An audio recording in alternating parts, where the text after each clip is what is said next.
Okey, baik. Terima kasih kepada Sazwani Samsu dari Parlimen Kuala Terengganu. Amat istimewa kerana ini merupakan salah satu kursi parlimen yang dipertandingkan dalam PRU DUN yang ke-15 ini, di mana penyandangnya sebelum ini iaitu Dato' Ahmad Amzad sekali lagi cuba mempertahankan kerusi Parlimen Kuala Terengganu ini, di mana sebelum ini ianya dikosongkan berikutan arahan daripada Mahkamah Pilihan Raya Terengganu kerana terdapat petisyen yang diberikan oleh seorang calon BN iaitu Muhammad Zubir, di mana beliau memberitahu terdapat unsur rasuah, dan kali ini Dato' Ahmad Amzad kembali cuba untuk mempertahankan kerusinya. Barangkali ini adalah satu perkara yang menarik sebenarnya, kerana di bawah Seksyen 36 Akta Kesalahan Pilihan Raya masih lagi terpakai untuk mana-mana calon yang menggunakan unsur rasuah. Barangkali Ismail dan juga Zaliha boleh memperincikan dengan lebih lanjut bersama dengan tetamu kita berkenaan dengan kesalahan-kesalahan yang boleh membabitkan calon-calon, dan sekiranya mereka disabit kesalahan tersebut, apakah bentuk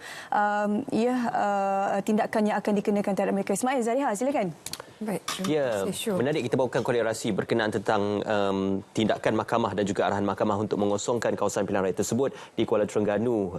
Datuk Amzad Hashim sebelum ini juga pernah memegang pejawatan di kabinet. Sudah pastinya beliau juga mempunyai pengaruh yang besar di kawasan tersebut. Cuma bagaimanakah lawannya akan membawa satu naratif yang berbeza kerana kursi itu dikosongkan atas beberapa faktor mengikut kepada kesalahan pilihan raya. Ini diceritakan tadi ada juga di beberapa kawasan seperti di Cameron Highland dan sebagainya.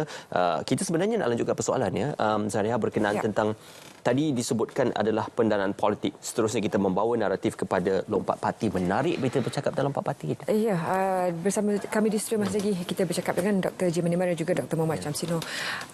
Kenyataan baru-baru ini yang dikeluarkan oleh salah seorang yang agak senior dalam parti politik, Akta Anti Lompat Parti tidak halang kerajaan bertukar.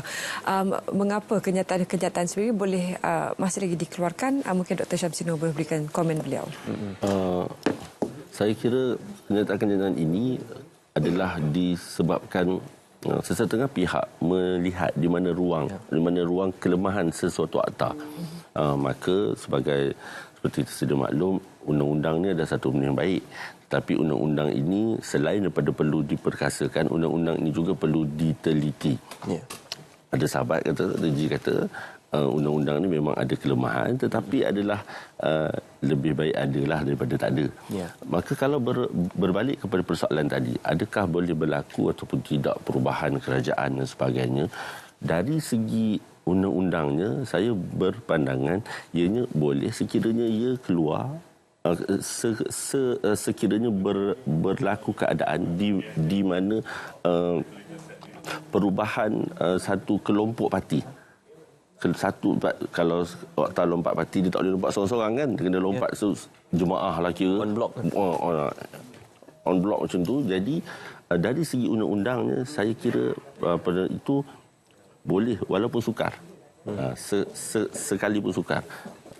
Namun begitu, saya rasa dalam perjalanan pilihan raya ni, saya lihat mana-mana parti pun sebenarnya dia tidak boleh, dia sepatutnya dia kata kempen yang lebih santun ataupun macam mana nak kata, supaya selepas daripada ini, sebabnya selepas daripada pilihan raya ni, mungkin orang yang kita parti yang kita katakan adalah lawan kita, mungkin kita terpaksa kolaborasi pula menjadi kawan. Dia menjadi kawan. Sebabnya dalam pilihan raya kalau kita tengok yang lepas, menang tidak menang semua, kalah tak kalah segalanya. Maka oleh itu saya rasa saya nak menekankan jugalah kalau boleh saya ambil ruang ini supaya perjalanan pilihan raya kita ini datang dengan konsep, dengan satu akronim negara. Maksud negara adalah yang pertamanya N adalah nilai. Kempen pilihan raya, perjalanan pilihan raya, kita dah ada segala makna akta dan sebagainya, maka kita perlu membawa sesuatu dalam bentuk nilai. Nilainya adalah nilai etika lah, etos bangsa dan sebagainya. Kemudian E adalah efektif. Kita ada undang-undang. Undang-undang ni memang kalau dicari di mana dia punya ruang-ruang kelemahannya, jumpa. Tetapi yang kita nak adalah supaya undang-undang itu dikuatkuasakan satu, dan juga undang-undang ini seharusnya dihormati dan tidaklah pula ada pihak-pihak yang cuba nak mencari orang kata jalan ringkas lah, jalan ringkas untuk bentuk kerajaan dan sebagainya lah. Yang kemudian G adalah gagasan. Mana-mana parti pun dalam pilihan raya ini perlu menawarkan, dia akan bagi manifesto kan, macam-macam lah, dia akan janji itu dan ini.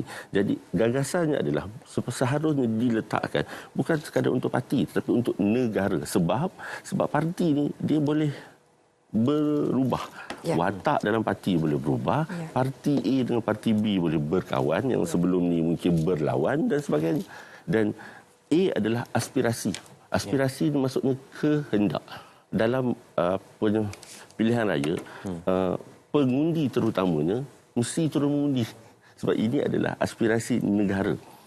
Saya kalau saya boleh share, saya kagumlah saya dengan sekumpulan pelajar dan rakyat Malaysia di UK dan di kawasan Island Utara. Baru-baru ni kita lihat dalam beberapa portal, diorang ni berjaya mengumpulkan, dah kumpulkan undi-undi pos tu. Kemudian biasanya dia postkan oleh kedutaan dan sebagainya. Kali ni mereka yang duduk jauh ni, dia datang inisiatif dia orang sendiri, dia dapat kumpul tu, ada yang beli tiket dan bawa balik ke Malaysia. Saya rasa ini satu bentuk pengorbanan yang sangat besar. Kalau orang yang duduk beribu kilometer daripada negara masih ada etos bangsanya, sayangkan negara, dia kata ini aspirasi negara, kita kena join. Maka apatah lagi kita yang duduk mungkin beberapa kilometer daripada pusat mengundi itu, jangan datang-datang. Kemudian R adalah rasional. Dalam pilihan raya ini juga, pada saya pengundi dan parti serta calon perlu rasional. Rasional maksudnya adalah kalau kita nakkan pilihan raya kita telus, pengundi juga janganlah minta yang pelik-pelik.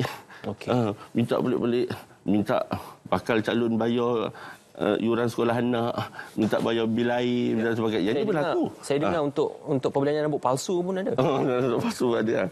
Memang dalam politik ni memang pelik-pelik jugalah kadang-kadang. Dan yang terakhir, saya kira A adalah agama dan kepercayaan. Ini satu perkara yang sangat penting untuk kita bawa dalam mana-mana pilihan raya ataupun dalam kehidupan kita. Sekali lagi saya tegaskan, penghayatan etika adalah teras kepada kesejahteraan negara. Cukup menarik bercakap berkenaan etika, peradaban dan juga cara kita bertindak terhadap sesuatu keputusan dan juga tindakan pihak yang lain. Cuma Dr. G, bila kita bercakap berkenaan tentang kerangka undang-undang ini, kita perlu bersifat objektif. Sebelum sebarang kenyataan politik oleh ahli politik itu dijadikan sebagai satu sentimen politik, kita perlu menepisnya dengan pemahaman dan juga penerangan lanjut berkenaan aspek legaliti dan teknikaliti undang-undang. Kerana sudah pasti dalam setiap undang-undang akan ada lakuna. Terms lakuna ataupun terma itu dibawa dalam konotasi apa antara mungkin kelemahan dan juga penambahbaikan yang boleh dilakukan dalam undang-undang. Atas lompat parti, perihal berkenaan tentang sudah pasti gabungan untuk membentuk sesuatu kerajaan itu perlu dilakukan secara on block. Tetapi ada beberapa peruntukan yang memperuntukkan bahawasanya kalau sekiranya seorang calon itu bertindak untuk keluar parti, maka dibenarkan untuk bertanding semula di kawasan yang sama, bukan saja sebagai calon bebas tetapi parti yang berlainan. Apa ini digambarkan sebagai lakuna dalam Akta Lompat Parti? Lakonan. Lain bunyi. Nanti ahli-ahli Parlimen marah. Saya melihat bahawa macam saya sebutkan tadi, kekurangan-kekurangan yang saya tidak pasti sama ada dibiarkan begitu, sengajakan ataupun dan sebagainya. Ya. Tapi kita melihat bahawa undang-undang itu sudah digubal oleh satu institusi yang paling tinggi dalam negara. Tetapi persoalannya ialah wujud kekurangan tersebut. Kelemahan itu wujud. Perkara ini sendiri pernah diakui oleh yang bermas bekas speaker Datuk Seri Wan Junaidi masa dalam satu persidangan diadakan di Parlimen. Beliau sendiri kata memang kekurangan itu wujud, kelemahan itu masih ada. Beliau mengharapkan benda itu akan dibaiki. Dan saya juga tulis dalam satu artikel bahawa kerajaan semasa patut mengambil tindakan inisiatif untuk membetulkan kekurangan tersebut. Ya. Satu contoh yang bagi saya sebagai seorang pengundi, bukan sebagai pengamal media ataupun pemerhati pengundi, saya melihat kita undang-undang ni bila digubah, satu langkah ke depan, dua langkah ke belakang. Ya, sebab contohnya akta sebelum ini ada mengatakan dalam perlembagaan mengatakan bahawa siapa mana-mana wakil rakyat sama ada DUN di peringkat DUN ataupun di Parlimen yang meletakkan jawatan dengan sendiri tidak boleh bertanding dalam pilihan raya untuk 5 tahun akan datang. Bila perkara ini digugurkan, bila pindahan ini dibuat, bermaksud kalau saya seorang wakil rakyat, parti A, saya berhenti untuk menyokong sebuah parti lain untuk membentuk kerajaan. Okey. Yang menjadi sebutan ke belakang ini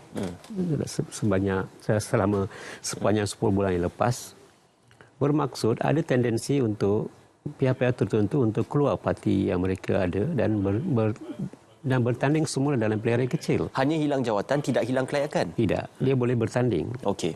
Bermaksud mereka boleh jadi proksi lah. Proksi kepada mana-mana pihak untuk membentuk kerajaan. Ya. So itu sebab saya kata kelemahan itu sangat jelas wujud. Satu lagi yang saya sebutkan oleh doktor tadi yang tentang blok.